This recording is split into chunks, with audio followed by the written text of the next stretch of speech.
அதிமுக ஆட்சி அமைந்தவுடன் ஆட்டோ ஓட்டுநர்களுக்கு 75,000 ரூபாய் மானியமாக வழங்கப்படும் என அதிமுக பொதுச் செயலாளர் எடப்பாடி கே பழனிசாமி உறுதியளித்தார்.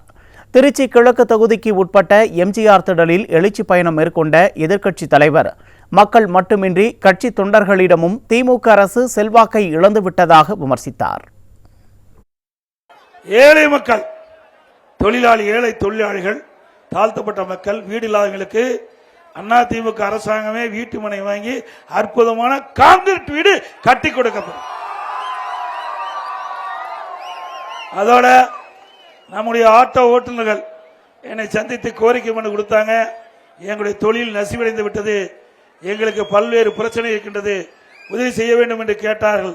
அவருடைய கோரிக்கையை ஏற்று இந்த ஆட்டோ ஓட்டுநர்கள் அவர்கள் அந்த ஆட்டோ ஓட்டுநர் சங்கத்தில் பதிவு செய்த ஓட்டுநர்களுக்கு ஆட்டோ வாங்குவதற்கு 75,000 ரூபாய் மானியமாக கொடுக்கப்படும்.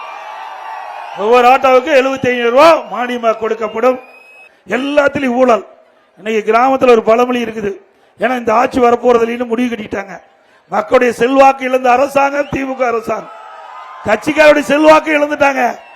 முடிவு பண்ணாங்க, எரியுற வீட்டுல பிடுங்குவது மிச்சம்னு இருக்கிற காலத்துல எதுல கொள்ளையடிக்க முடியுமோ அதெல்லாம் கொள்ளையடித்துக்கு தயாராயிட்டாங்க. அதனாலதான் இவ்வளவு விளையாட்டுறோம். எந்த ஆட்சியிலையும் இவ்வளவு விளையாட்டம் இருந்ததே கிடையாது.